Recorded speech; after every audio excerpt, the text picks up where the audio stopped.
Podemos iniciar, né? Boa tarde a todos. Em primeiro lugar, agradeço todos os palestrantes, o Dr. Chau, o Dr. Herme, a doutora Roberta, e também quem está nos assistindo nesse primeiro webinar promovido pela FENA Saúde sobre telemedicina no novo normal. É uma honra tê-los aqui conosco para discutir um tema que veio para ficar e transformar a assistência à saúde. Hoje, nós da FENA Saúde representamos 16 grupos de operadoras de planos de seguros privados de assistência à saúde. São 28,6 milhões de beneficiários, ou seja, 40% do mercado brasileiro de saúde suplementar. O nosso objetivo, que ficou ainda mais evidenciado nesta pandemia, tem sido manter o sistema de saúde atuando da melhor maneira possível, atendendo bem os beneficiários da saúde suplementar e, consequentemente, reduzindo a pressão no SUS. Em uma analogia, eu gosto de dizer que a saúde suplementar é como se fosse os planos de saúde fossem grandes caixas d'água que irrigam toda a cadeia de saúde. Só para dar uma ideia, 90% do faturamento dos hospitais privados vem dos planos de saúde e 80% no caso dos laboratórios de diagnóstico. Representamos 9% do PIB e 6 milhões de postos de trabalho. No total, a saúde suplementar no Brasil atende 47 milhões de pessoas, o equivalente a uma Espanha. Bem, vamos entrar no nosso tema, a telemedicina. Para isso, quero resgatar um conceito de tempos interessantes. É um conceito de origem oriental. Chamamos de tempos interessantes os momentos decisivos da humanidade, como os que abrigam grandes mudanças de comportamento, revoluções ou guerras. São períodos de apreensão, angústia e podemos dizer que também de medo. Mas são também períodos de criatividade, coragem, invenções, busca por soluções. Momentos de grandes mudanças de paradigma. Com a pandemia do coronavírus, estamos vivendo, sentindo na pele um desses momentos interessantes da história. A humanidade foi obrigada a mudar radicalmente a maneira como vive e precisou descobrir novos caminhos. É o caso do home office, da educação à distância, e-commerce, lives e webinars, como este que estamos fazendo agora, com pessoas trocando informações, discutindo, debatendo temas relevantes ao redor do mundo, conectando pessoas no mundo inteiro. Mais especificamente na saúde, meios que eram para poucos passaram a ser utilizados pelo máximo possível de pessoas em todo o mundo.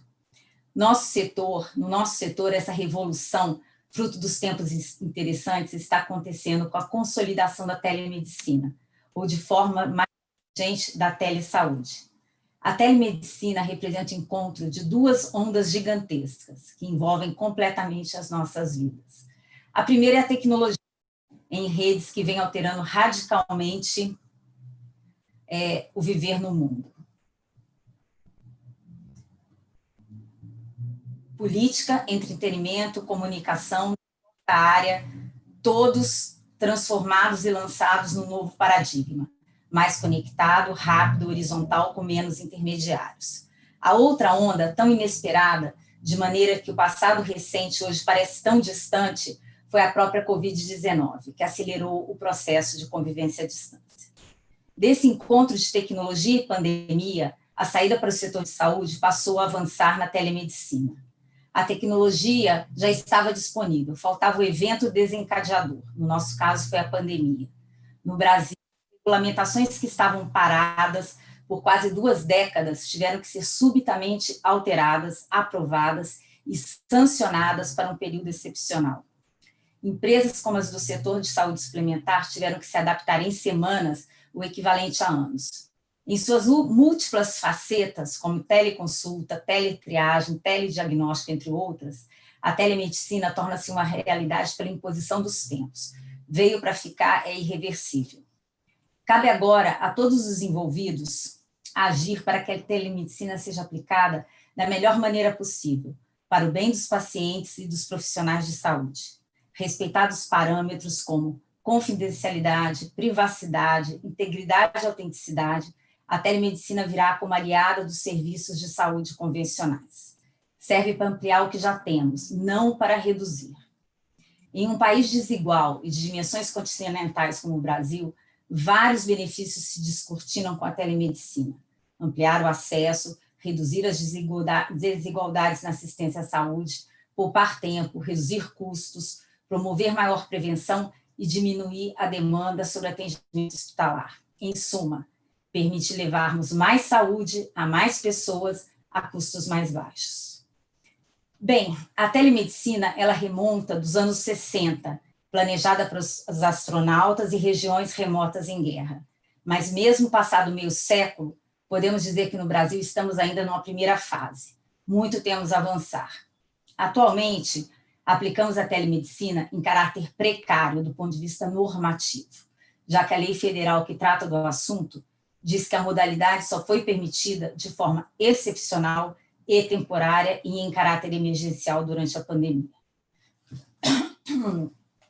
É fundamental avançar com a regulamentação de forma a garantir segurança jurídica, a qualidade do atendimento, assegurar o sigilo das informações, a preservação dos dados e proceder ao adequado registro digital dos procedimentos. Precisamos também avançar na formação de nossos profissionais. Hoje, nas faculdades, a telemedicina ainda ocupa espaço bastante restrito nas grades curriculares. Temos muito a melhorar na interconectividade. Ter bom acesso à internet ainda é para poucos, como podemos ver hoje as dificuldades no ensino à distância. Num país desigual como o nosso, muito que avançar com a telemedicina no setor público. Precisamos também deixar claro quais são os limites da telemedicina, avançar nos procedimentos que podem ser conduzidos à distância e, com sensibilidade, definir quando a consulta presencial é imprescindível. Logo, temos caminho ainda a percorrer, porque a telemedicina, como eu disse, já é. Tais cuidados são fundamentais para a proteção de pacientes e profissionais de saúde e remuneração dos procedimentos pelas operadoras de planos de saúde. Finalmente, temos muito a avançar na conscientização dos profissionais envolvidos, debater cada vez mais o assunto, dirimir dúvidas e superar dificuldades para que a telemedicina sirva melhor às pessoas. Por isso estamos aqui, nesse encontro que reúne alguns dos mais importantes formuladores e especialistas no tema da telemedicina e da telesaúde no Brasil. Eles nos ajudarão a apontar caminhos para que esses novos tempos, esse novo normal, sejam de ganhos e melhor tratamento para a saúde para todos. Então, tenho a honra de contar entre os nossos debatedores, agradeço muito a presença, o Dr. Chao Lung Wen, espero ter pronunciado corretamente, médico, professor associado da USP, chefe da disciplina de telemedicina da Faculdade de Medicina da USP, líder do grupo de pesquisa USP em telemedicina, tecnologias educacionais e health, membro da Câmara Técnica de Informática em Saúde do Conselho Federal de Medicina. Obrigada, Dr. Chao, pela presença. O Dr. Erno Hartzheim, não sei se eu pronunciei corretamente, médico de família, professor associado de Medicina da Família na Universidade Federal do Rio Grande do Sul, doutor em Saúde Pública e Medicina Preventiva pela Universidade de Alacante, foi secretário municipal de saúde de Porto Alegre entre 2017 e 2018 e secretário de Atenção Primária à Saúde do Ministério da Saúde entre 2019 e 2020. Obrigada, doutora Erno, pela presença, e a doutora Roberta Graber, médica com MBA em Gestão de Saúde pelo INSPER e pós-graduada em Telemedicina pelo Hospital das Clínicas da Faculdade de Medicina da USP. Foi ex-assessora parlamentar da deputada Adriana Ventura, do Novo São Paulo, autora do PL 1998 de 2020, que define a prática da telemedicina em todo o território nacional. Então, muito obrigada pela presença, pelo tempo de vocês, eu sei que vai ser um debate bastante produtivo. Vou começar com as perguntas, vou começar dirigindo uma pergunta a cada um dos debatedores, depois disso vou abrir, esperamos poder, pelo menos, direcionar uma ou duas perguntas da nossa plateia virtual para cada um de vocês. Eu vou iniciar com o Dr. Chao. Dr. Chao, antes havia certo preconceito, sobretudo da classe médica, refletido, por exemplo, na revogação da resolução baixada pelo CFM em 2019. Mas, felizmente, esse preconceito, a nossa percepção de que ele vem sendo superado. Então, a minha pergunta é o que funcionou bem na pandemia, o que mais precisa ser feito para que a telemedicina, a telesaúde, se consolide de vez no Brasil. quais os desafios a serem enfrentados daqui para frente e quais os riscos e as ameaças que o senhor vê que precisamos evitar para que este ganho de toda a sociedade não seja posto a perder. Então, a palavra está com o senhor, doutor Chau. Obrigada. Bom, inicialmente, obrigado pela apresentação, Vera. Queria dizer que é uma grande honra estar juntamente com o doutor Erno, que nós já nos conhecemos desde 2005, com a doutora Roberta, e que nós vamos estar conversando, então, sobre o assunto telemedicina, e que eu tenho trabalhado com a ideia de que a telemedicina ela não é, por si só, a natureza do nosso trabalho, mas nós queremos construir a medicina conectada. Então, na verdade, a telemedicina é um braço da medicina para estruturar uma rede chamada medicina conectada. Um primeiro ponto que eu gostaria de dizer é que o nosso maior problema se chama procrastinação. Tá? Eu trabalho com telemedicina desde 1997, tá? Quando o professor Jorge Bon criou a primeira disciplina de telemedicina no Brasil, na Faculdade de Medicina da USP, e eu vi surgir a primeira resolução de telemedicina em 2002. E de 2002 até hoje, evoluímos pouco do ponto de vista de regulamentação, e o Covid, em 60 dias, fez uma mudança na história da telemedicina que nunca tivemos. Pela primeira vez na história do Brasil, temos uma lei, nunca tivemos lei, temos uma portaria ministerial falando sobre isso em sintonia com um ofício do Conselho Federal de Medicina e com 2 normas técnicas da Agência Nacional de Saúde Suplementar. Isto nunca ocorreu no Brasil. Porém, como você disse, velho, é preciso ter momentos-chave, que vão chamar de crise, que geram, na verdade, no ideograma chinês, crise é formado por 2 ideogramas: oportunidade e perigo. Então, quando você fez essa pergunta, eu entendo que você me perguntou. Na crise, o que é que acontece no aspecto da telemedicina? As oportunidades e os perigos. O primeiro ponto que eu gostaria de dizer que nós, felizmente, estamos numa maturidade tecnológica, tanto que vocês podem ver que a Telefônica, a Crano, estão querendo lançar os seus primeiros testes de 5G, mesmo antes do leilão do 5G. Então, nós já estamos, na verdade, tendo um ensaio sobre o aumento de velocidade de conexão. Isso significa que, em pouco tempo, nós vamos ter a fase dos próximos 3 a 4 anos da expansão de conectividade. A expansão de conectividade leva, por natureza, à chamada casas conectadas. Casas conectadas nos levam à saúde conectada. Portanto, mesmo o conceito do chamado saúde da família, provavelmente vamos expandir para a saúde da família conectada. Para que isso aconteça, nós temos que fazer o quê? Formar melhor os futuros médicos e os médicos que estão em atividade. Então, esse é um primeiro ponto que nós precisamos trabalhar. Numa das audiências públicas que eu participei, teve um deputado que falou assim, mas a tecnologia não está uniformemente distribuída no Brasil. Portanto, telemedicina é uma demagogia. Falei, infelizmente, não concordo. E eu sou de uma época que mandar um e-mail demorava 2 dias para chegar. Você mandava e os computadores processavam no período noturno para ir entregando de parte em parte e, no entanto, funcionava. Então, uma boa telemedicina não é a telemedicina obrigatoriamente síncrona e com alta performance. É uma telemedicina de logística de entrega de resultados. A entrega de resultado pode ser assíncrona ou pode ser síncrona.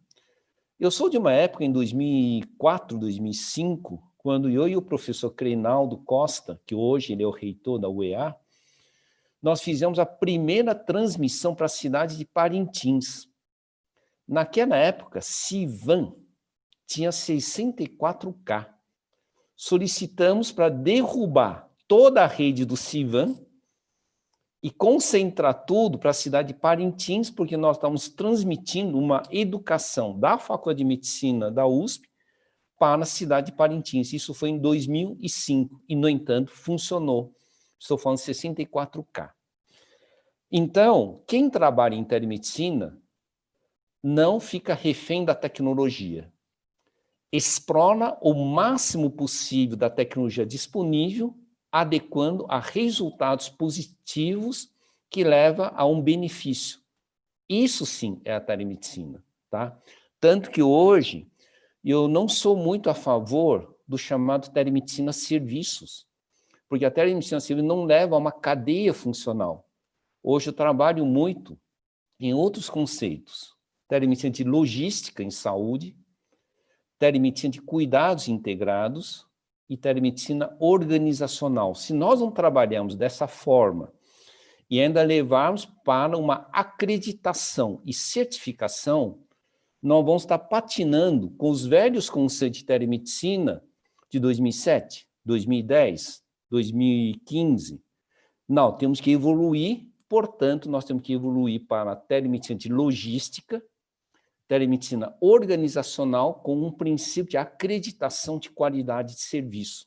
Tá? Então, esse é um ponto que só queria colocar. Nós podemos ter telemedicina síncrona, assíncrona, tudo levando a um ponto que é o cálculo do resultado do efeito produzido para o paciente. A Lei 13.989 foi feliz no momento em que pegou um dos aspectos da resolução que foi revogada. A resolução 2227, eu sempre afirmo em todas as apresentações minhas que foi um equívoco ter revogado. Porque, na verdade, o que levou à revogação foi a incompreensão pela palavra teleconsulta de pacientes novos. Esse foi o principal motivo. Mas a teleconsulta não é telemedicina. Teleconsulta, no máximo, é 10% da telemedicina e é muito. Nós aceitamos cortar 90% por causa de uma não compreensão de 10%. Esse é um ponto que nós temos que tomar muito cuidado. E a resolução foi tão moderna que, se ela tivesse sido lançada no Covid, nesse período, as pessoas diriam que resolução moderna. Ela apenas foi incompreendida no período que foi lançado. E ela tinha um ponto que nós tínhamos acenado e que era excelente para o Covid. Telemedicina deve ser aplicado para assistência, educação, pesquisa e prevenção de doenças e riscos e promoção de saúde. E nesse ponto, eu não sei se foi a iniciativa da Roberta, que ela incorporou, sugeriu essa incorporação, que é sensacional. É o que o Covid está dizendo, vocês precisam prevenir, precisam promover a saúde, as pessoas precisam estar melhor em situação geral para poder enfrentar, inclusive, eventualmente, a doença. Então, significa que a telemedicina, mais adiante, não vai cuidar apenas de doença, vai fazer a gestão de qualidade de saúde. Tá? Então, eu estou ancorando com a resolução e ancorando com a lei, que abre esse precedente, que nós temos que abrir os caminhos para, além de acelerar o retorno à condição de saúde de uma pessoa doente, nós precisamos evitar que as pessoas saudáveis fiquem doentes. Essa é uma grande estratégia para manter uma sociedade saudável. Bom, aí nós chegamos a um outro ponto. Quais são os riscos? Nós perdemos o tempo de ter um ano onde nós podíamos ter ofertado muitos cursos e capacitações médicas para fazer tudo às pressas. Esse é um lado chato. Nós não devíamos procrastinar tanto. Se nós tínhamos tempo, nós devíamos discutir mais, criar mais maturidade, e aí nós chegamos a um problema de risco de mercantilização. Tá? Eu já vi algumas coisas que eu confesso que eu não consigo aceitar. Meio do tipo, propagandas, teleorientação por R$ 4,90. Ou então, num portal, dizendo teleconsulta ilimitada. Assine um plano da tal operadora e tem teleconsulta ilimitada. Ou um outro, teleconsulta por R$ 12,90. Bom, isso já abriu um precedente que está havendo uma confusão entre telemedicina como um ato profissional com uma videochamada. Médico não aceita ser remunerado por videochamada. Isso não é medicina. Isso é uma mercantilização absurda. O médico, ele é remunerado pela responsabilidade que ele assume em relação ao paciente no momento que ele fez uma conexão. Ele até pode renunciar à remuneração, mas isso é um ato dele. O que nós precisamos garantir é que nós oferecemos qualidade de atendimento ao paciente de forma conectada. Essa mercantilização é que leva a esse problema que eu disse. Nós precisamos reunir as instituições sérias, públicas ou privadas, num modelo de acreditação e certificação de qualidade. E olhar para essa outra parte como um tipo de teleconversa que não tem fundamento médico. A medicina não aceita exemplo de propaganda mercantilista, desleal e, inclusive, usar recursos para diminuir, inclusive, o valor em relação a uma atitude realmente efetiva, tá? Então, esse é o nosso grande problema de risco hoje, que é a mercantilização absurda e sem uma norma de orientação pela qualidade. O nosso futuro, para mim, só tem um ponto principal. Educação, educação e educação. Não precisamos formar melhores profissionais. Precisamos tornar como matéria obrigatória na graduação, precisamos colocar como matéria obrigatória na residência médica e precisamos ofertar para todos os médicos que vão executar serviços com a teletecnologia. Você vê que eu não usei a palavra telemedicina, eu usei a palavra teletecnologia. Porque, senão, é difícil uma enfermagem dizer o que é, ou, exemplo, odonto e osso. Eles sempre falam, usar a tecnologia da telemedicina. E eu troquei por chamado teletecnologias assistenciais. A telemedicina usa teletecnologias assistenciais. A enfermagem usa teletecnologias assistenciais. Naturalmente, cada um tem a sua especificidade. Então, o que nós precisamos ensinar isso, precisamos ensinar a bioética digital e a segurança digital, que eu respeito, inclusive, pelo sigilo de dados. Nós precisamos ensinar a técnica das telepropedêuticas. É totalmente errado a interpretação que a telemedicina não permite fazer exame, exemplo, preferem chamar de exame físico, mas eu vou chamar aqui. O ponto principal de um atendimento médico é a semiologia investigativa. O exame físico é complemento. O exame pode ser de observação, pode ser de captação de dados de apoio, exemplo, oxímetro, glicosímetro e vários outros, mas também pode vir da autopropedêutica do paciente, onde eu ensino diversas manobras e ele me dá um retorno. Tudo isso nós devemos ensinar no curso médico, porque assim se torna tão natural a ideia de uma propedêutica bem feita por tele, tá? Então, o nosso desafio é tornar como matéria obrigatória e criar essa estrutura. Temos 341 faculdades de medicina, só conheço 9 que têm disciplina de telemedicina com cursos efetivamente feita. Nós precisaríamos ampliar, pelo menos, para 150 em 2 anos.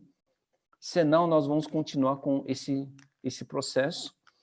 E, então, por último, nós precisaríamos reunir as grandes entidades para definir o processo de acreditação e certificação de telemedicina de qualidade.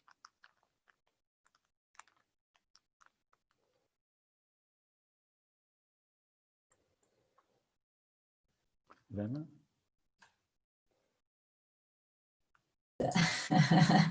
Doutor Chau, muito obrigada, excelente explanação, alguns pontos muito interessantes. Vou me policiar para não fazer comentários, mas realmente dá tempo de todos falarem, mas muito interessante a sua abordagem. Agora eu vou me dirigir aí, vou dirigir uma pergunta ao doutor Erno. Doutor Erno, você está na origem da experiência pioneira no sistema público do país, adotada pela Prefeitura de Porto Alegre, de oferecer teleconsultorias, telediagnóstico e teleeducação para ampliar a atenção primária, reduzir filas e aumentar o acesso à assistência à saúde. Então, conte-nos como surgiu essa iniciativa, os resultados, os desafios e como, na sua opinião, essa experiência pode ser replicada para todo o país, né, e ser um novo instrumento de acesso, de organização para o SUS, e aí levando em consideração as enormes distâncias, diferenças geográficas e tecnológicas, né, de um país tão desigual em todos os sentidos, né, desigual em todos os sentidos. Então, eu gostaria de passar a palavra para você. Obrigada. Bom, boa tarde. Queria agradecer a oportunidade de estar junto com vocês. É um prazer reencontrar o Chau. Como ele disse, a gente se conhece e trabalha juntos aí em telemedicina há 15 anos já. Na verdade, vai fazer 15 anos em dezembro desse ano, né, Chau? São 14 anos e 8 meses, 7 meses, sei lá. Boa tarde, Vera. Boa tarde, Roberta. Boa tarde a todos que estão nos assistindo. Vera, vou fazer só a leitura de Porto Alegre. Começou com o governo do estado do Rio Grande do Sul, né? Na verdade, essa foi uma evolução do que fazíamos juntos quando o Ministério da Saúde fomentava a inovação em telemedicina e telesaúde através dos núcleos estaduais de telesaúde. Esse projeto do Ministério da Saúde começou a ser discutido em 2005, mas se efetivou em 2007, mas os núcleos tiveram seus caminhos diversos e autônomos, independentes, uns com sucesso, outros não, né? Justamente o que é da natureza de um processo indutor do Estado num campo que era, apesar de ter o Chau já há 10 anos quase trabalhando com telemedicina no Brasil, né? Talvez o maior pioneiro da área no Brasil, ainda era muito incipiente nesse período aí, 2005, 2007, 2008, 2009, quando esse programa foi instituído. Eu vejo que as coisas mudaram de forma muito radical, a tecnologia mudou muito e tornou muito mais acessível, não preciso repetir o que o Chau já disse, né? A gente reclama que está com uma imagem um pouco ruim para alguém, agora, talvez aqui no nosso evento, mas antes a gente tinha um e-mail para rodar horas para chegar em algum lugar. Então, a técnica é muito mais rápida do que as normas, muito mais rápida do que o papel indutor do Estado, né? Muito mais rápida do que a produção de normas legais. A gente não tem que viver somente a reboque da técnica, mas sinto muito, né? A gente evoluiu com a sociedade humana através da tecnologia entendida de forma lato sensu, né? Quem é contra a tecnologia pode reclamar, mas o futuro vai julgar essa pessoa sempre como alguém que estava equivocado no seu momento presente, porque, né, eu não sei se todos lembram da história da Revolução Industrial, quando grupos de operários braçais atacavam as máquinas para destruir as máquinas que iam roubar seus empregos. Sim, o melhor era trabalhar de maneira simplesmente manual e sem nenhuma condição no trabalho. Então, essa discussão assim, anti-tecnologia, anti-futuro, ela não tem muito sentido. É claro que, como o Chau alerta, a tecnologia nos traz perigos, né? Hannah Arendt falava disso de maneira muito importante na sua produção filosófica, mas essa é a parte que não é a tecnologia que faz parte da nossa vida, que são os nossos valores. E aí, valores, a gente aprende com educação na faculdade, a gente reforça eles, a gente pode deixar eles à tona, né? E à mostra de todos, mas os valores são construídos pela sociedade desde a mais tenra infância, né? Eu não vou discutir isso, mas eu tenho certeza que a gente vive uma crise hoje de valores e de confiança na sociedade brasileira. E a gente mistura as discussões. Então, a gente começa, em vez de a gente discutir isso, a gente discute norma, às vezes. Não é norma. A gente tem que discutir a nossa conduta como ser cidadão e solidário, né? E cada vez que a gente tenta castrar a liberdade humana através de uma normatização exagerada, a gente também não vai num bom caminho, e a história também mostra isso para nós, e é, de novo, a Hannah Arendt que mostra isso para nós, de novo, né? Então, a gente caminha para soluções que são totalitárias, né? O Shaw usou a palavra procrastinação. Eu dei uma entrevista essa semana para um site aí ligado a um jornal e disse que na gestão pública brasileira a morosidade e a inação são premiadas, né? Quem é punido na gestão pública brasileira é quem tenta fazer alguma coisa, né? Então, é essa a sociedade que a gente tem hoje, né? Por isso que a gente tem uma resolução de telemedicina de 2002. Não sei se todos lembram, mas o Steve Jobs inventou o smartphone em 2007. Né? A gente tem uma resolução pré-smartphone. Ela não pode servir, né? Ela não pode servir. O que a gente faz sem o smartphone hoje em dia, né? Quem está vinculado ao ambiente de trabalho, então nós temos 300 milhões de telefones celulares no Brasil hoje. 100 milhões a mais do que o número de pessoas. Ah, todos têm? Não. Muitos não têm. Todos têm acesso à internet? Não, muitos não têm. Agora, essa tendência, que é bem brasileira, de evitar uma solução que é sistêmica e serve para uma grande parte da população, porque uma pequena parte não vai se beneficiar, ela não está correta. A gente tem que ter a solução que atende a grande maioria e tem que centrar esforços para buscar outras soluções para ter a parte da população que não foi atendida. Mas a gente não pode segurar o avanço da sociedade e não atender a maior parte da sociedade, porque a gente tem uma região, uma pequena população, algum contexto que não pode ser atendido, né? Desculpa devagar um pouco, Vera, mas a gente tem que dar alguns eixos dessa discussão, né? E o que a gente está falando aqui é assistência à saúde. Esse prefixo tele, eu acho que daqui a pouco ele tem que cair, entendeu? Porque eu digo que eu faço um telesaque no banco, quando eu uso o meu app do banco, né? É uma teletransferência bancária. Então, eu vou na agência para fazer uma transferência, senão é uma teletransferência. A gente nem fala mais que a gente faz uma ligação, né? Porque a gente não gira mais aquela rodinha do telefone fixo que a gente tinha em casa há 30 anos atrás. A gente fala com as pessoas. A gente não usa mais esses termos ligados à parte tele, né? A gente pede pizza, a gente não pede a telepizza, né? Então, eu acho que o prefixo tem que, inclusive, cair com o tempo, entende? Porque é medicina, é enfermagem, é farmácia, é psicologia. Eu acho que o Conselho Federal de Psicologia é o mais feliz de todos, né? Ele criou terapia online. É terapia, não é outra coisa, é terapia online. Tem a terapia presencial, tem a terapia online, né? Eles deram alto grau de autonomia para o psicólogo para poder realizar a terapia por meio da tecnologia de informação e comunicação e centraram a resolução deles no que é o código de ética do psicólogo, que tem as mesmas normas que o Shaw referiu. A gente não pode fazer propaganda fraudulenta, a gente não pode vender sucesso inequívoco de tratamento, a gente não pode ficar à mercê de valores vis, né, de remuneração do trabalho, mas isso já está no código de ética.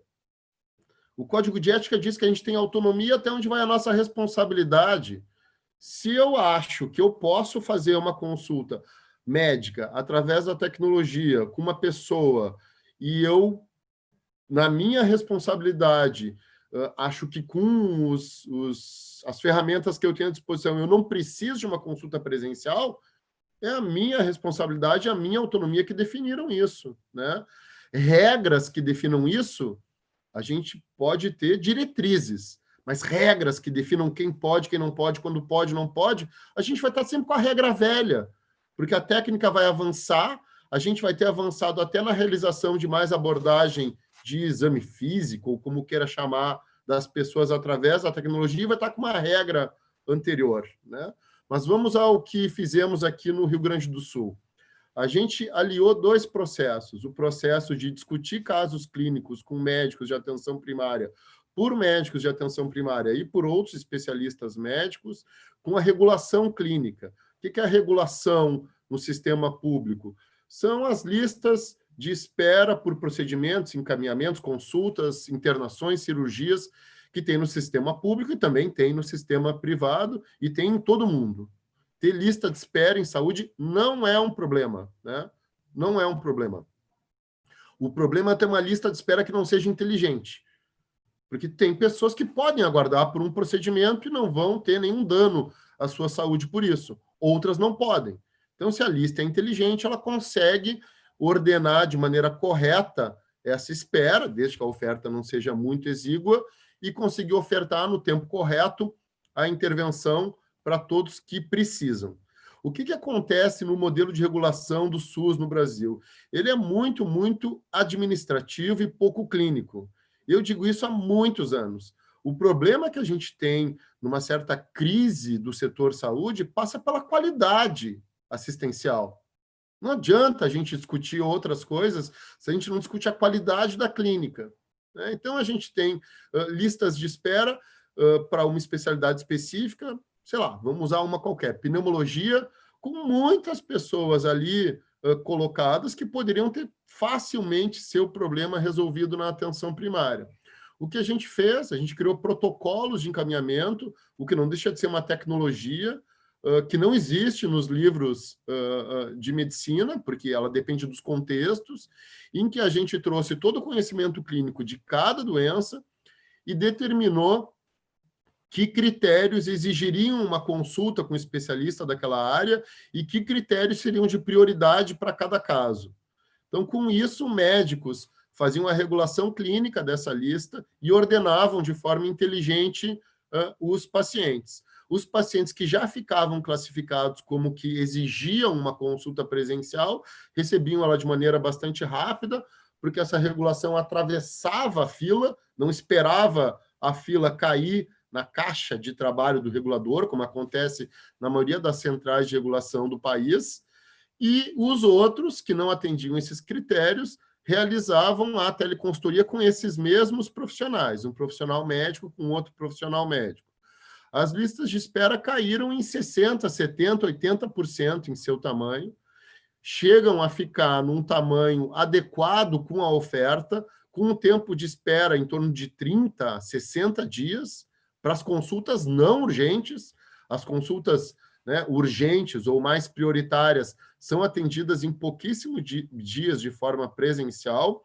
E o mais interessante do que a gente produziu é que quando uma especialidade sai de dentro desse acordo, né, desse contrato entre a Secretaria Estadual de Saúde e a Universidade Federal do Rio Grande do Sul e volta para a regulação estadual, num prazo de 30, 60, 90 dias, a gente volta ao que tinha antes.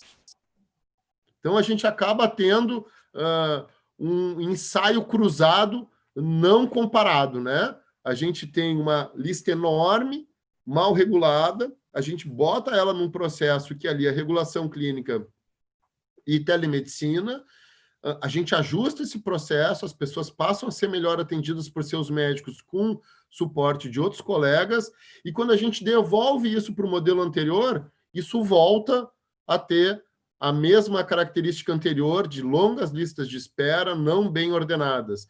Isso é um indício de causalidade, né? Se a gente quiser ser estrito e usar os critérios, né, de Rio, de causalidade que configuram essa questão na epidemiologia.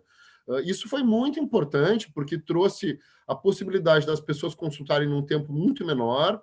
Esse processo evoluiu também para a capital, e a cidade de Porto Alegre aderiu a isso no início da gestão, na qual ainda está em vigor, né, do prefeito Marquesan, que eu participei nos 2 primeiros anos.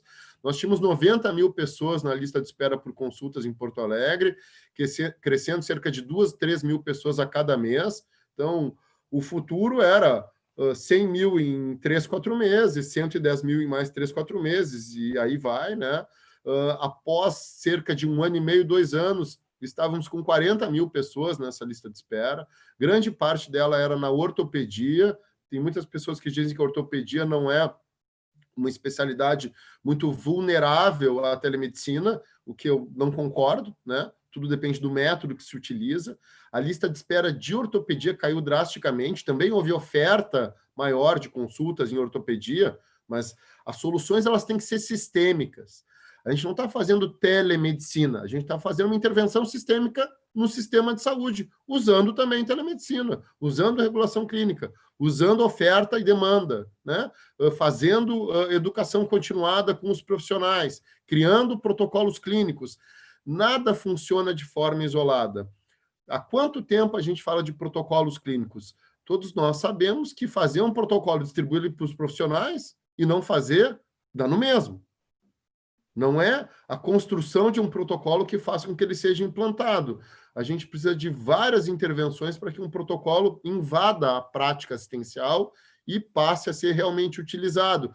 Então, ou a gente tem intervenções que são sistêmicas, ou a gente vai estar meio fazendo de conta. E daí talvez esses exemplos que o Chau deu, né, mais mercantilistas, assim, sejam isso, né, sejam soluços não sistêmicos que não vão se manter e, fadados ao fracasso que estão, ao fracasso chegarão.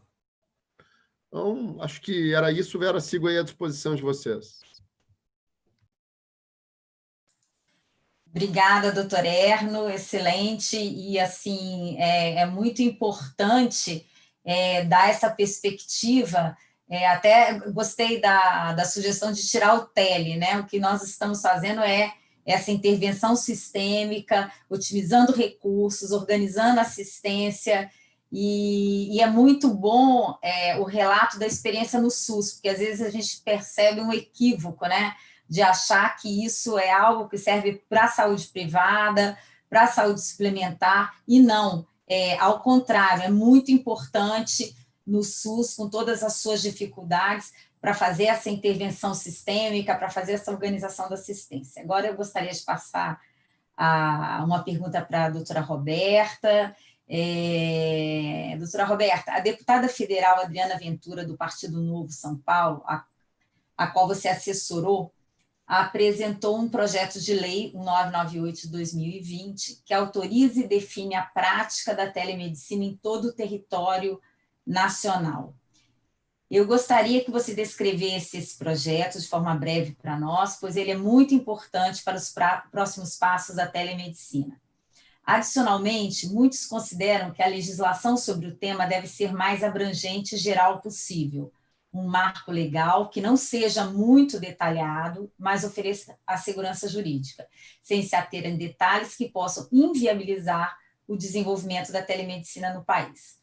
Consideramos que a telemedicina não deveria ser tratada em leis específicas, como eu mencionei, iniciativas de colocar a telemedicina na 9656, que regulamenta os planos de saúde, tendo em vista que ela é um instrumento viável não apenas para a saúde suplementar, e privada, mas também para o SUS, como o doutor Erno falou.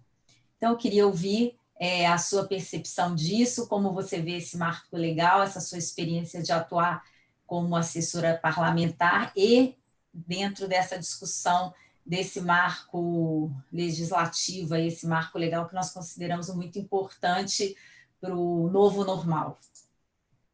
Primeiro, muito obrigada por estar aqui, adoro. Com esses dois professores, depois do que eles falaram, é muita responsabilidade falar depois do professor Chau e do professor Erno. E só uma curiosidade, meu pai é filho de alemães, nascido na China, sabia disso, Chau? Então, aqui, pois é, eu estou vendo o Chau aqui, chinês, e o doutor Erno, esse sobrenome com certeza é da terrinha, né? Hartzenheim, e eu aqui grávida, meu pai já está feliz de me ver aqui. É o seguinte, primeiro a minha história eu sou médica, sempre fui médica, e entrei para a política há algum tempo, e quando eu entrei para a política, eu tinha como bandeira a telemedicina, porque gostava e achava que ela podia ser muito útil no SUS, com uma coisa mais de sentimento mesmo. E aí eu vi que eu precisava estudar, fui fazer a minha pós com o professor Chau, que é uma experiência que eu recomendo. Então, assim, até a maneira como a telemedicina é colocada ali é uma maneira que faz com que o aluno se exponencie no seu conhecimento. Então, é muito bacana de ver, recomendo mesmo. Eu acho que as faculdades de medicina perdem uma oportunidade maravilhosa de fazer os seus alunos pensarem de uma maneira diferente. Bom, então eu fui lá, fiz a pós, achei ótimo, e enquanto isso eu estava trabalhando com a deputada Adriana para fazer toda a revisão e a parte técnica das leis. O brasileiro é viciado em lei, a gente tem lei para tudo, então daqui a pouco a gente vai ter lei para qual a cor do meu brinco, por que eu estou usando. Né? Sendo que as leis, elas têm que dar um arcabouço legal, então assim, elas têm que ser bem pequenininhas para elas poderem abraçar aquilo que eu chamo de políticas públicas, que são infralegais, que é, por exemplo, o que o doutor Erno fez lá, é uma política pública, onde ele instituiu uma política pública para melhorar as filas, melhorar o atendimento ao paciente. A gente não precisa, eu adoro, o doutor Erno sempre mostra, essa é a Constituição americana, né? Então, assim, a gente não precisa de tanta lei. Né? Então, só para vocês saberem como funciona, é assim, quando a gente vai ver uma lei, um projeto de lei, você vai, aí tem uma biblioteca gigantesca, então só agora, com telemedicina, eu entrei antes da nossa reunião para ver, tem mais ou menos uns 25 projetos de lei versando sobre telemedicina agora, né? Porque algumas pessoas votam pensando em quantos projetos de lei tal ou tal deputado ou vereador fizeram. Então, isso também é outra coisa que a gente vai ter que mudar. Aí você pega esse monte de coisa que tem ali, e quando você estuda, então tem pouquíssimas pessoas que estudam lá e têm essa paciência, você vai pegar tudo isso, ler cada uma dessas leis, tá? E aí você vai juntar tudo isso, fazer um relatório, aí você pode fazer um apensado, você pode fazer uma lei substitutiva, um PL substitutivo, né? E no caso da telemedicina, o que a gente tem é o seguinte: é muito importante, eu acho muito importante frisar que o nosso Conselho Federal de Medicina tem que agir agora, né? Nós, em 2018, tínhamos uma regulamentação muito, muito avançada. Muito legal, foi uma pena. Assim, eu me lembro que em outubro de 2018 eu fiquei muito feliz, me lembro de ligar para as pessoas, falarem, nossa, eu não estou acreditando, olha que Brasil na frente do mundo. E aí eu acho que deu 2 meses e tudo veio abaixo, né? E se a gente pudesse ter esse ano de treinamento, porque assim, a telemedicina, o desenvolvimento, assim como disse o doutor Herme, como disse o doutor Chau, é uma questão de nem tempo, é uma questão de realidade imposta. Então, a telemedicina ela ia chegar de uma maneira ou de outra. O que a pandemia fez, acho que a pandemia fez 2 coisas que são muito importantes a gente frisar. Uma, a pandemia ela não piorou a nossa saúde, ela agravou problemas que já existiam e desnudou à frente de todo mundo o que estava acontecendo aqui no Brasil. Ou seja, nós temos o SUS, que bom que temos o SUS funciona sempre subfinanciado, mas também muito mal gerido, mas ele funciona. Ele funciona, é um milagre, mas ele funciona. E a gente viu isso agora na pandemia, né? Se a gente não tivesse o SUS, eu não sei como o Brasil iria estar agora. Agora, o que eu vejo que o Dr. Chau fala, o Dr. Erno também, é que se nós tivéssemos aproveitado a oportunidade lá atrás e criado já todo um substrato, o que nós teríamos hoje seriam, com certeza, menos mortes, mais atendimento, menos doença, até porque com a conectividade você pode... Olha aí, doutor Chau, eu já roubei para mim a história da conectividade, agora não é mais telemedicina, é medicina conectada. Com a conectividade, você pode disseminar conhecimento. Então, assim, por que é necessário isolamento? Como você faz, por que a máscara no começo a gente não usava, depois usava. Então, tudo esses detalhezinhos você consegue multiplicar usando da tecnologia. Aí vem a regulação, quando começou a pandemia, a deputada Adriana me ligou e me mostrou, ela falou, o que você acha? É muito apoiada na resolução de 2018, né? Então, é uma lei que ela veio, só que a lei tem um detalhe ali que assim, está escrito ali que ela só vai valer durante a pandemia. Bom, é óbvio que na hora isso foi aprovado, foi sancionado pelo presidente, foi muito ágil, foi muito rápido. Por quê? Porque os médicos, os profissionais de saúde de um modo geral, eles tinham muito receio em usar a tecnologia e não estarem respaldados em nada. É muito importante que, eticamente, o médico já podia usar.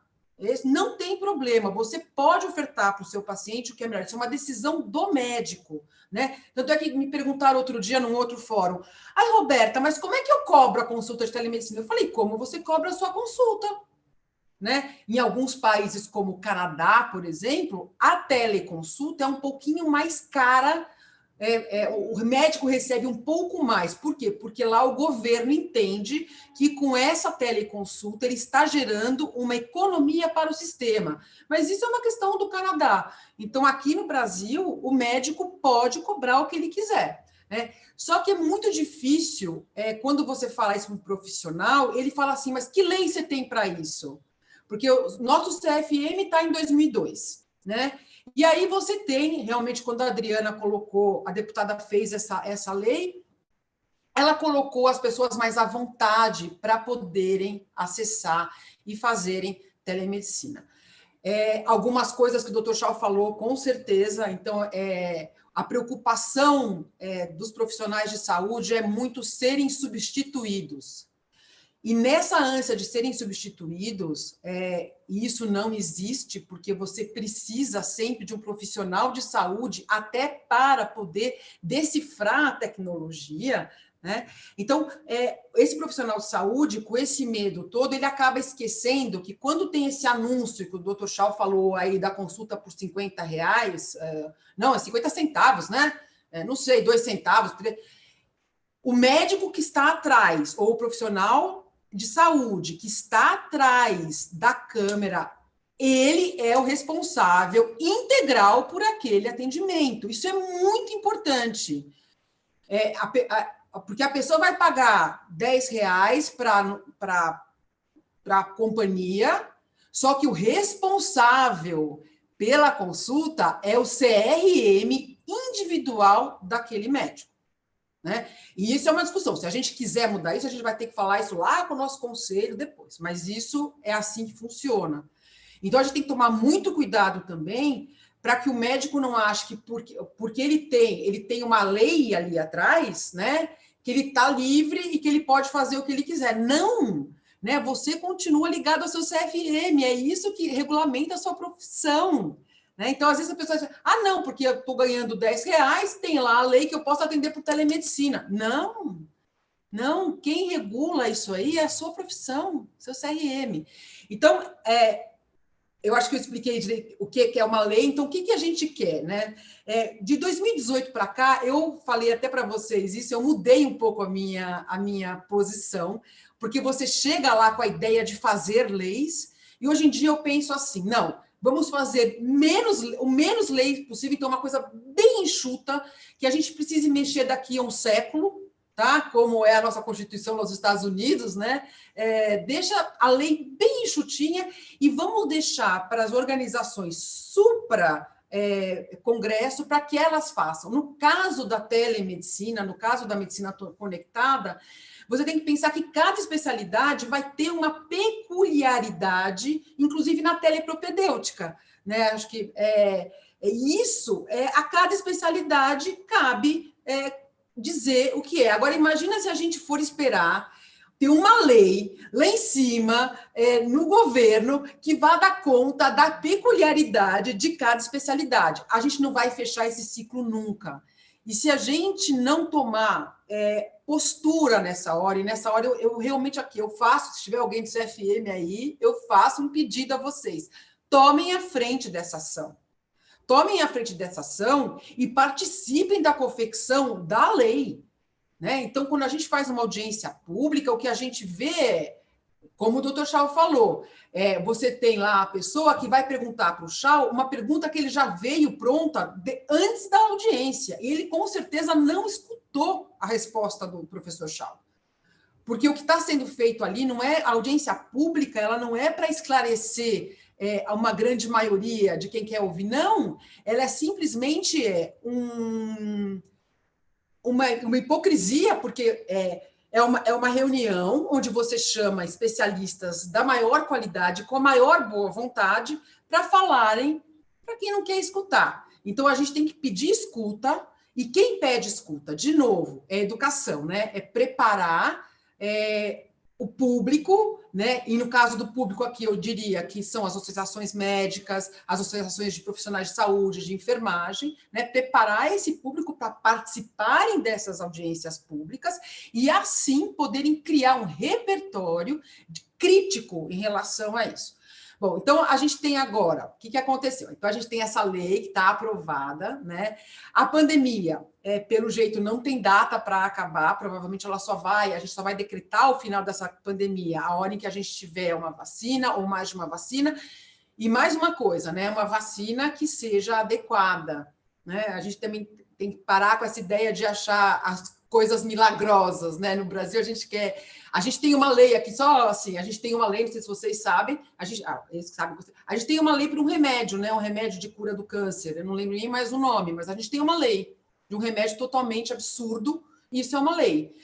Quando a gente fala em protocolo, né? O doutor Erno falando dessa maravilha que ele fez ali, e aí, de repente, você tem um protocolo para o uso de uma droga que não tem evidência. Então, os protocolos, as regras de conduta, as políticas públicas, elas têm que ser baseadas em evidências técnicas. É óbvio que elas podem ser, sim, customizadas para cada região. É evidente que sim, mas sempre baseadas em evidências, né? Nós temos muitos dados aqui no Brasil, só que nós não utilizamos bem os dados que temos, até por uma falta de logística, né?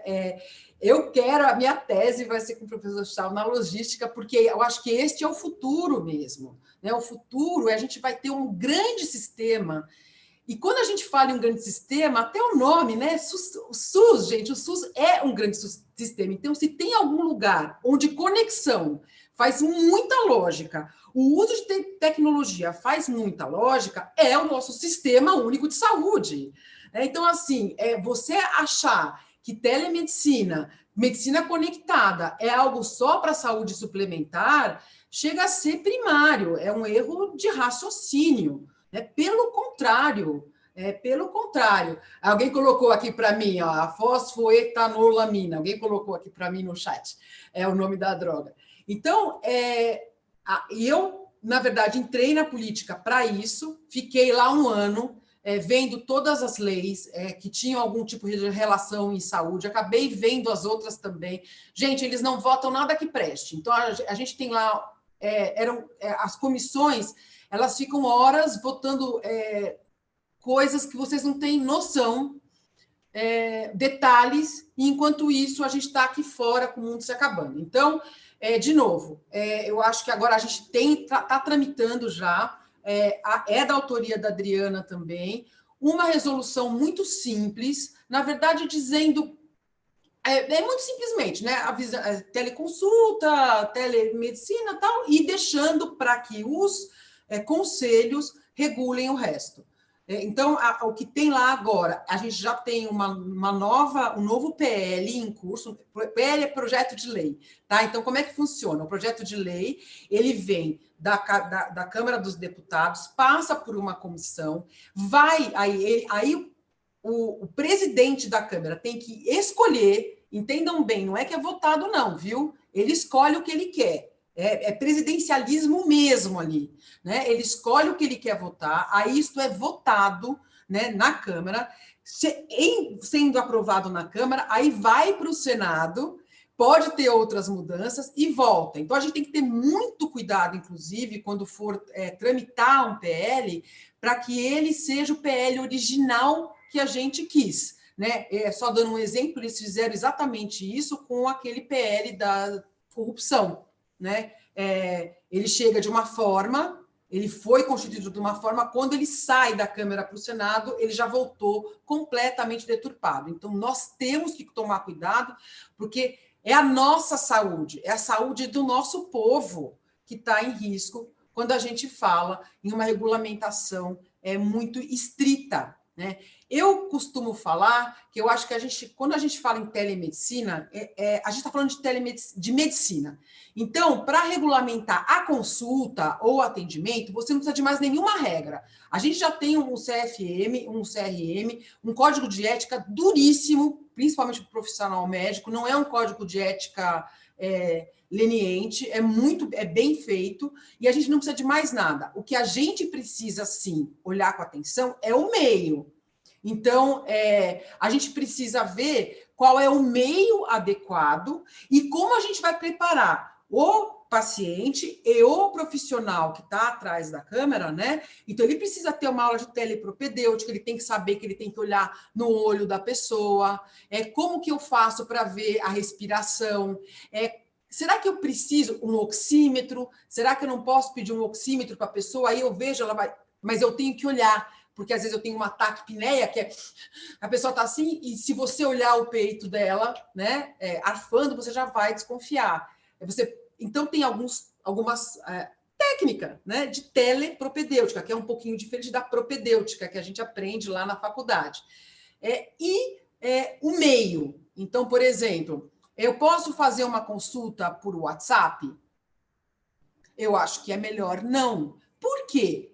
Porque talvez no WhatsApp a pessoa consiga colocar uma outra pessoa, você possa chamar errado, ou você não tem o sigilo, entendeu? Necessário. Ah, mas o dado é criptografado. Então, eu acho que a gente tem que ir atrás, né? E aí, essa regulação também não precisa de uma lei nova, porque a gente já tem a LGPD que vai entrar agora, então você não precisa se preocupar, porque o meio vai estar ali. A gente só precisa adequar, falar assim, tal meio ele é adequado, tal meio não, e tais e tais critérios são necessários, tais e tais não. Então, o que eu vejo, Vera, é assim, que nós todos aqui, né, e as nossas associações, elas têm que, sim, estarem presentes e se fazerem ouvir na formulação da lei e depois na aprovação. Independentemente se a gente tiver ou não uma lei, tá? Então, digamos que a gente continue lá com o CFM em 2002 e a pandemia acabe e a gente não conseguiu ter uma lei. A telemedicina não vai parar, não vai voltar atrás, não vai mudar, só vai crescer, porque é uma realidade imposta. Então, eu acho que é isso. Não sei se eu falei muito rápido, não sei se é isso que você queria ouvir, e muito obrigada. Obrigada, doutora Roberta. Eu vou, pelo menos, passar uma pergunta da nossa plateia virtual para cada um de vocês. Tem muitas perguntas, né? É um tema de muito interesse. Tem até uma pessoa de Angola aqui conectada, né? Falando que a realidade lá é ainda mais difícil, mais dura do que a nossa aqui. Mas tem uma pergunta que eu achei bastante interessante para o doutor Chau. Como os diversos atores do sistema de saúde podem se organizar para agilizar os processos de certificação e acreditação da telemedicina ou da medicina conectada.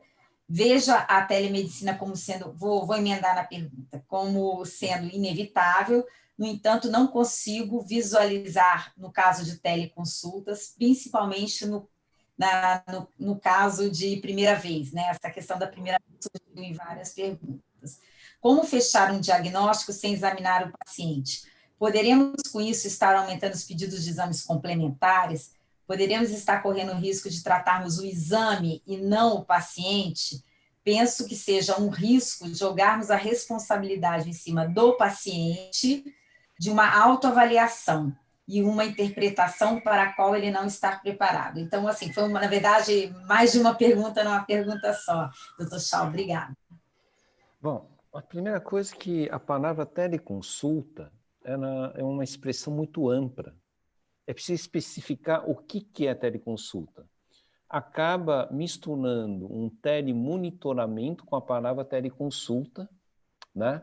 uma primeira avaliação pode ser uma teleconsulta. Então, eu acho que o problema da confusão é que nós não definimos a especificidade. Mas, a outra coisa, não existe teleconsulta e consulta. Existe consulta com seu braço de teleconsulta, dependendo da situação.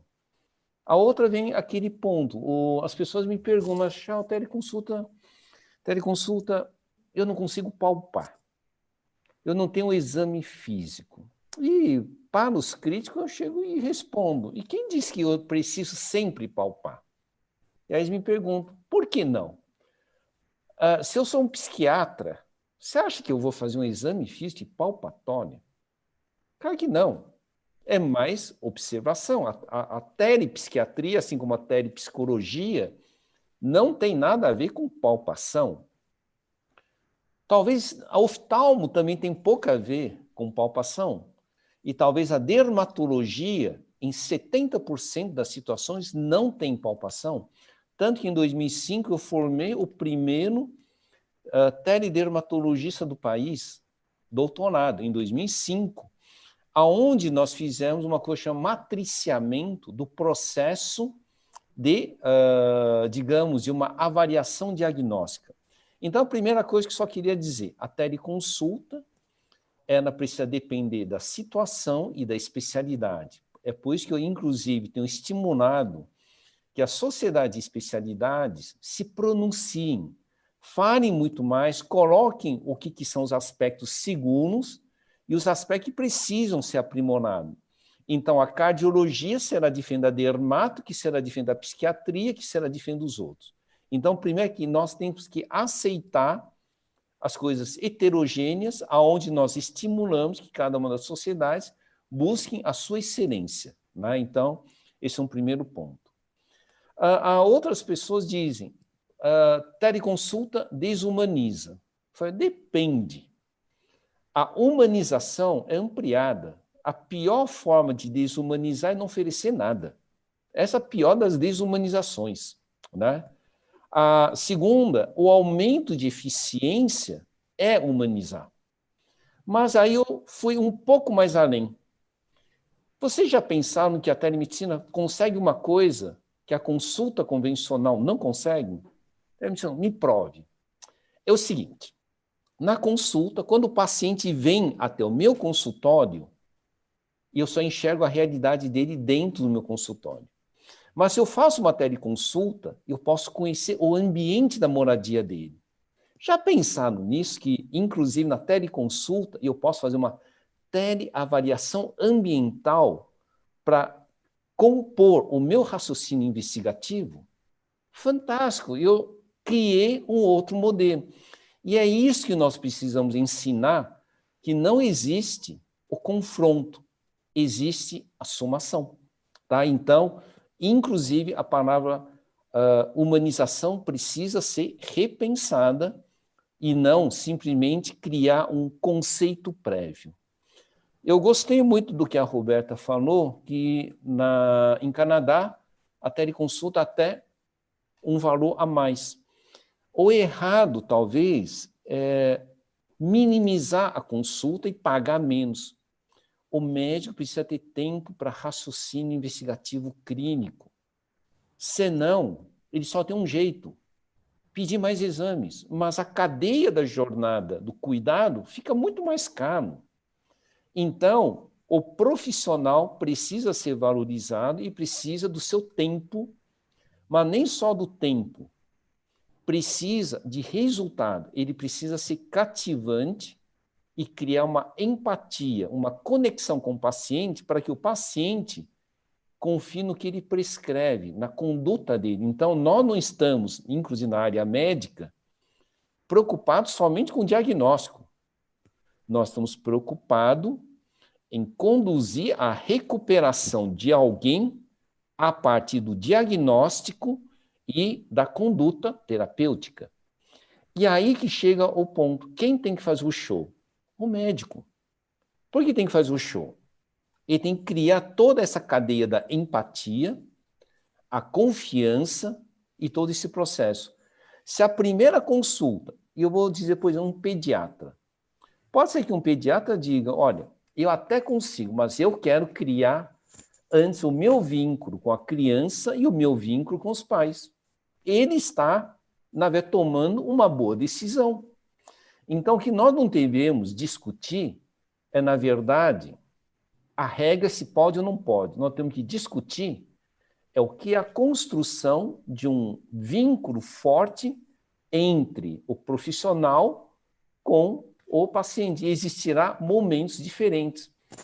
Então, aqui eu só estou querendo caracterizar que, talvez, em alguns momentos, o médico vai dizer, não, eu prefiro que o primeiro seja presencial, porque eu preciso criar o relacionamento. Mas também pode ser um outro caso. Eu já conheço meu paciente já de longa data, esse é um médico de saúde da família. Eu já conheço o paciente, já tem o vínculo. E ele pode estar fazendo uma consulta que não estava relacionada com a doença original. Ele pode dizer, não, eu já tenho um vínculo e eu consigo fazer e eu vou fazer, mas quem tem que decidir é o médico. Tá? Então, eu só quero dizer que nós precisamos melhorar muito a nossa formação dentro da propedêutica e do relacionamento médico-paciente e não ter uma regra como se fosse algo robótico, um protocolo que diz tem que ser assim, assim, assim.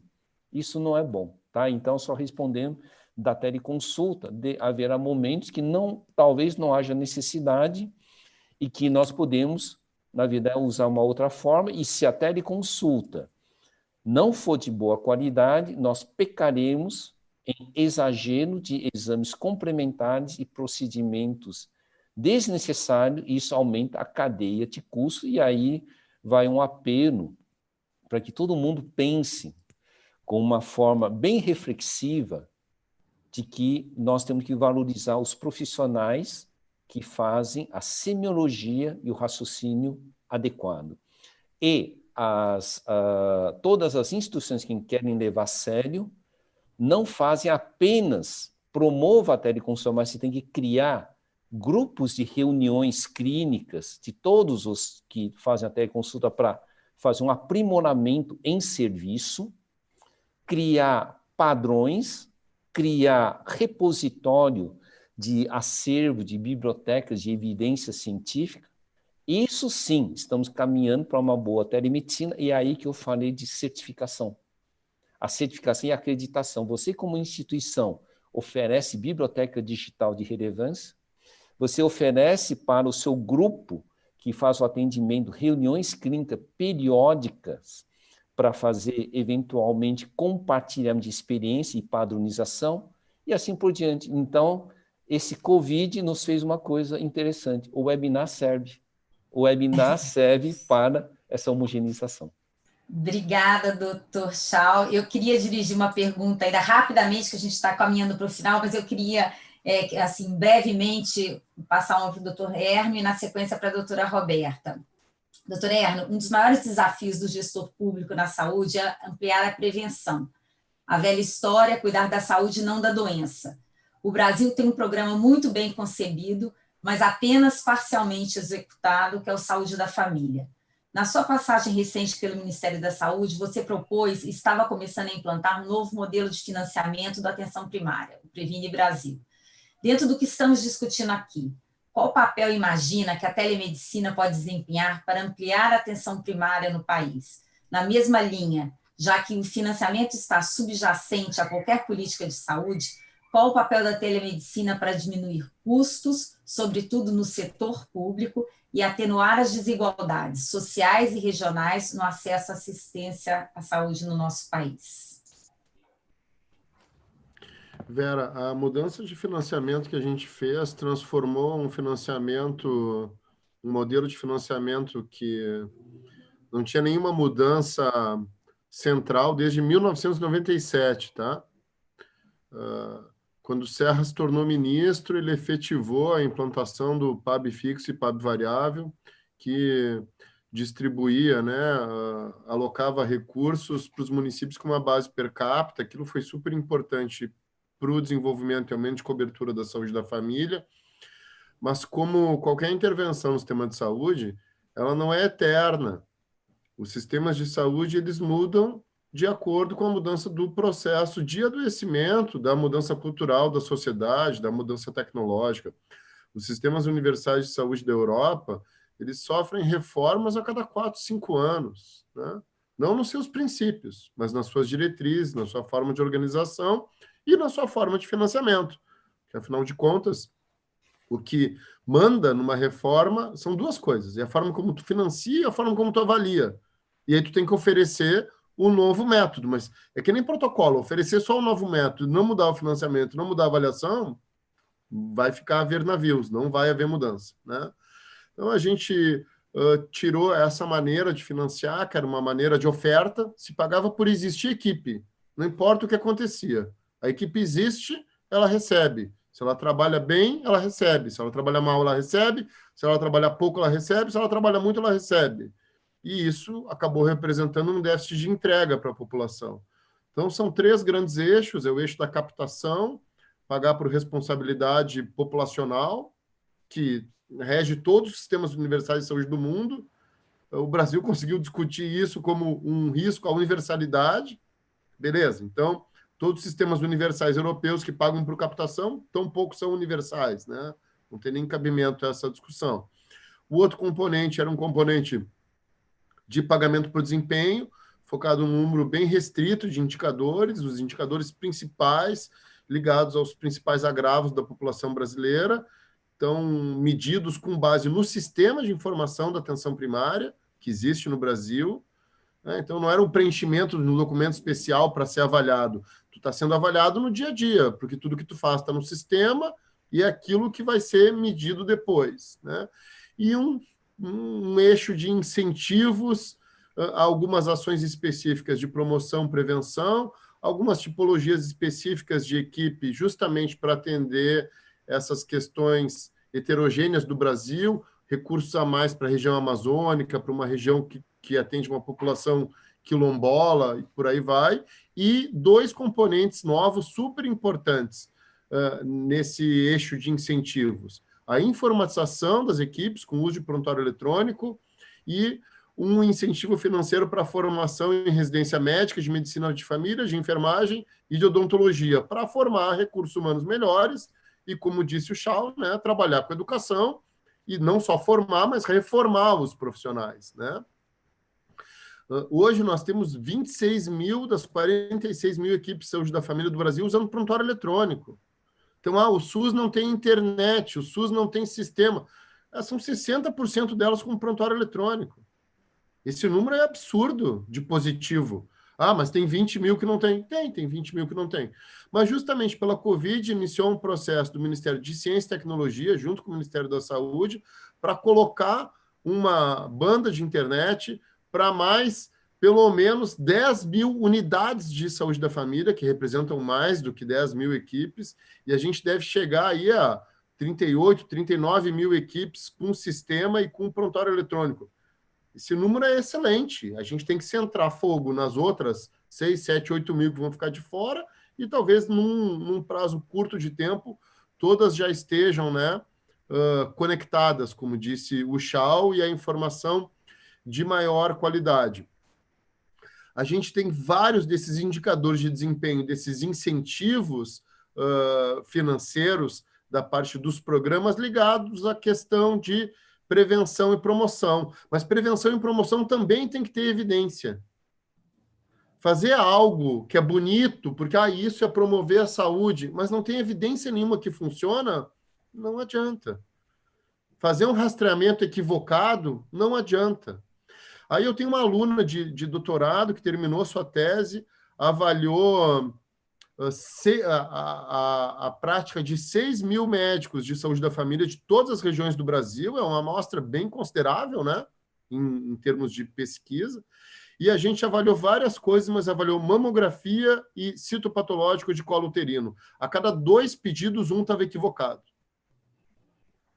Em faixa etária, em periodicidade, né, em situação de risco. Então, aí é outra história que a telemedicina, respondendo a segunda parte da tua pergunta, pode ajudar muito, né? No momento que a gente colocou uma prática assistencial com uma tecnologia no meio, os aspectos de regulação clínica e de orientação de protocolo estão dentro desse meio. Não corta a autonomia do médico, mas pergunta para ele, tem certeza que tu vai pedir mamografia de novo para essa senhora que fez uma 6 meses atrás e era normal? Para que expor ela à radiação de novo? Tem certeza que não vai pedir nenhuma mamografia para essa senhora que não faz nenhuma há 3 anos e tem 55 anos? Então, a tecnologia ela pode ser uma alta ferramenta de suporte para aumentar a autonomia do médico e qualificar o trabalho dele. E eu vou repetir uma coisa que o Chau disse que é muito importante. Por que a gente discute essas coisas como se fossem opostos? A gente não tá no Grenal, nem tem Grenal mais, porque não tem mais futebol e tal. Parece que vai ter Grenal na semana que vem. No Grenal, beleza, entendeu? Não serve para nada. Eu adoro, sou colorado, vou, né? É terapêutico para mim, mas não serve para nada, não muda a vida de ninguém, a não ser dos jogadores, de todo mundo que trabalha envolvido, que na verdade é um monte de gente, mas não é isso que a gente está discutindo, né? Aí, beleza, ser Grenal, entendeu? Ser um contra o outro, porque é uma brincadeira, ou deveria ser visto só como uma brincadeira, né? Agora, em sistema de saúde, não é uma oposição. A gente tem coisas novas a oferecer que se somam às coisas que já são tradicionais e podem qualificar elas. Quem faz essa discussão de maneira dicotômica, na verdade, quer procrastinar, né? Não quer avançar. E, de novo, eu acho que a gente tem um país que premia quem não faz, né? A gente tem um país hoje de juízes, de julgadores, de gente apontando o dedo, e quando alguém faz, é julgado. E quando ninguém faz, a gente aumenta a proporção enorme da nossa população que fica sem várias ofertas no nosso tema, né, de saúde, porque ninguém fez, e quem é julgado por não fazer? Né? Acho que essa é uma questão importante. Muito obrigado, acho que foi muito produtivo para todos, eu aprendi bastante coisas e espero que a gente tenha a oportunidade de conversar de novo sobre esse e qualquer outro tema. Com certeza, muito o que falar. Doutora Roberta, na verdade, vou fazer um comentário para que você faça um rápido comentário, que o nosso tempo está esgotando. Você falou um pouco dessa questão de leis gerais, né? Infelizmente, no Brasil, a gente precisa de leis para trazer a famosa segurança jurídica, né? Com tudo que foi falado aqui, já tendo o Código de Ética Médica, isso como uma parte da prática assistencial, da organização assistencial, não seria necessário uma lei, né? O próprio CFM regulando de uma forma moderna, né? Que agora já está mais do que atual aí dentro do que aconteceu com a pandemia, não necessitaríamos de uma lei. Mas é importante a lei para trazer segurança jurídica para todos os atores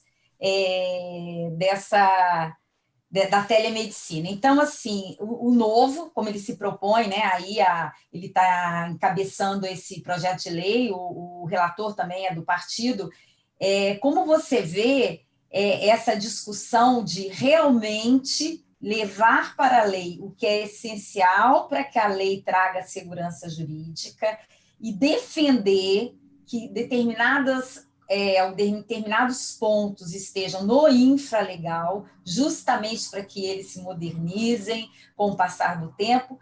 E mais, né, nós temos uma lei de liberdade econômica.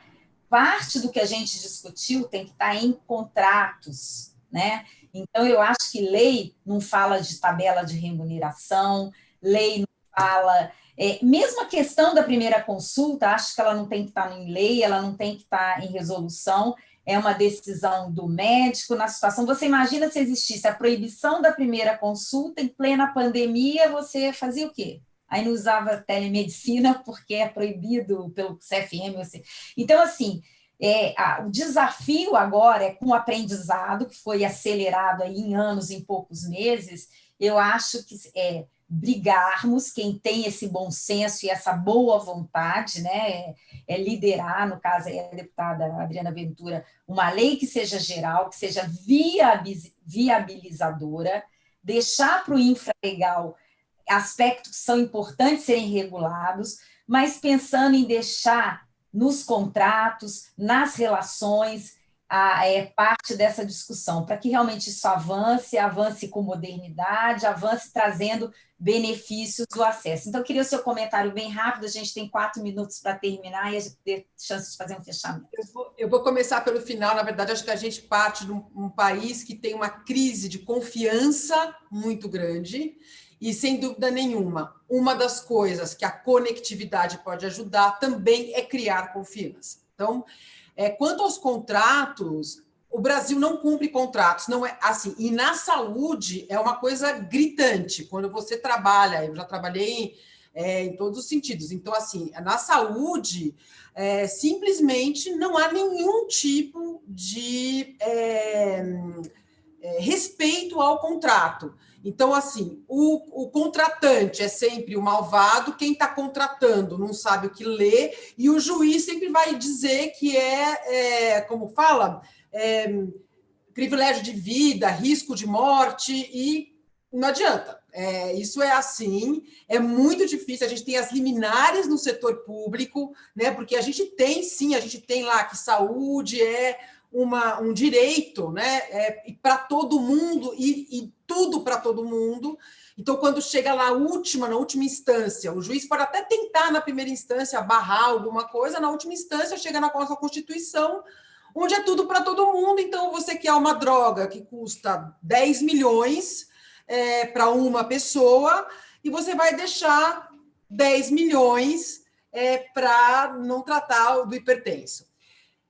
Essa segunda parte que eu estou falando, isso faz parte de uma maturidade e de um pacto social, né? Então, quando a gente tem um sistema de saúde, por exemplo, a gente tem na Inglaterra, você tem que ter um pacto, uma conversa social que acompanhe esse sistema. Ou seja, né, nós temos... Aí entra de novo a educação, né? Educação. Então, quando eu assino um contrato, eu tenho por bem que ler aquele contrato, né? Se eu achar alguma coisa errada, eu posso tentar, antes de assinar o contrato, mudar. Da mesma forma, quem faz o contrato deveria fazer o contrato pensando no que ele está oferecendo. Mas não, aqui os contratos são feitos de maneira protetiva, porque o que acontece? Como você tem essa falta de confiança e a quebra do contrato é a certeza, você acaba fazendo um contrato, que é aquilo que a gente chama de leonino, né? E várias instâncias de regulação. Então, a gente tem tanta regulamentação, que é muito difícil você conseguir contemplar todas essas coisas num contrato só. Então, você tem superregulação, superlegislação e falta de educação, além da falta de maturidade do nosso povo, né? Então, assim, e aí a maturidade é geral. Eu acho que a gente, com a lei, principalmente da liberdade econômica, a gente vê que vai ter uma tentativa forte, ainda mais. Isso também a pandemia, querendo ou não, como a gente está em crise, isso também vai ajudar, porque o fato do Brasil não cumprir contratos pode afastar ainda mais o dinheiro externo. Então, eu acho que a liberdade econômica nisso ajuda muito.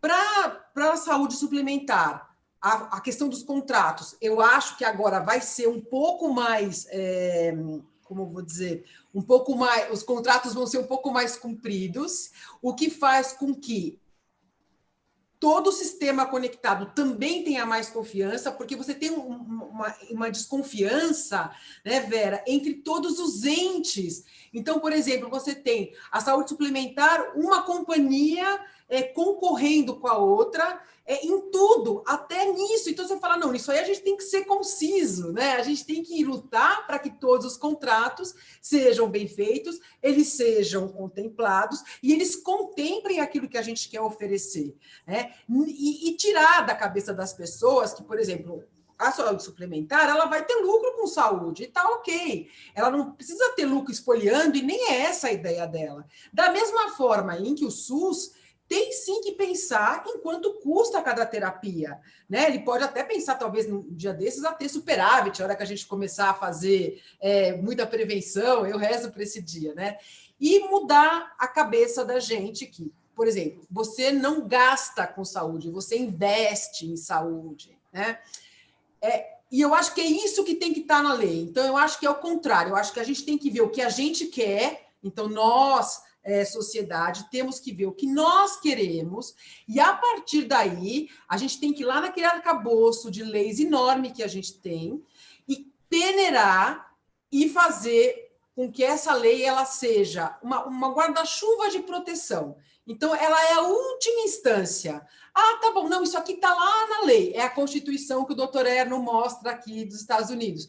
Ela é a última das instâncias, porque ela é muito simples. É do tipo assim, matar ou não matar, roubar ou não roubar, se você roubou, vai ser preso, se você matou, você matou.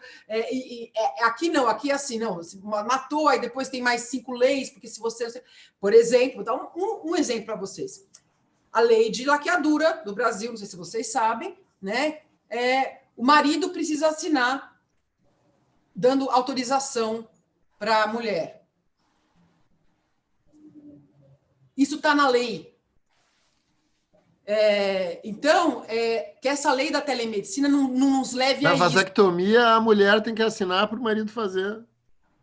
Exatamente. Exatamente. E a gente estava tentando mudar essa lei, só para você ter uma ideia de como é complicada a coisa lá. Sabe, aí a mulher é vítima de violência doméstica e o marido não vai assinar, não quer que ela faça laqueadura, ela não quer ter filho do cara mais e não vai falar o quê com o cara. Ela está vivendo um momento de sequestro emocional e a lei impede ela de cuidar dela mesma, dos filhos dela, de não ter filho com quem ela não quer. Né? Doutor Erno, sabe onde bate isso? Sabe por que não deixaram modificar? Porque um dos senadores fez uma lei muito simples, que é assim, você quer fazer laqueadura e tem plena ou vasectomia e tem plena consciência disso, você só assina um papel e tá ok. Eu acho que tinha uma idade mínima de 25 anos. Sabe por que não foi aceito? Porque é uma lei abortiva. Doutora Roberta, a discussão ela é realmente empolgante, a gente já está indo até para outras questões, eu agradeço muito. Olha, a gente já avançou o tempo, agradeço muito o tempo de vocês, foi muito rico, eu aprendi muito, imagino aqui pelos comentários no nosso chat que todos aprenderam. Enquanto a gente estava aqui nesse webinar, milhares de teleconsultas, teleatendimentos, teletriagens aconteceram, né? Nós temos associadas que têm 6 mil, 10 mil por dia, então já é uma realidade, veio para ficar, e com pessoas comprometidas como vocês, com experiência, com toda essa expertise, eu tenho certeza que esse avanço vai ser cada vez maior dentro da realidade, da perspectiva do nosso país em termos de restrições orçamentárias, dificuldades regionais, né, desafios de complementariedade que essa pandemia trouxe, né, do público com o privado. Precisamos de todos trabalhando pela saúde do país. Então, muito obrigada, espero que tenhamos uma nova oportunidade. Obrigada, doutor Tchau, obrigada, doutor Erno, doutora Roberta. Satisfação tê-los com a gente aqui no primeiro webinar da Fena Saúde. Espero ter muitos outros. Eu que agradeço. Uma boa tarde a todos. Boa tarde, obrigada. Obrigado, foi uma grande honra de estar com vocês. Muito obrigada, Vera. Muito obrigada, meus queridos. Eu aprendi muito. Obrigada, tchau. Eu também. Até. Tchau.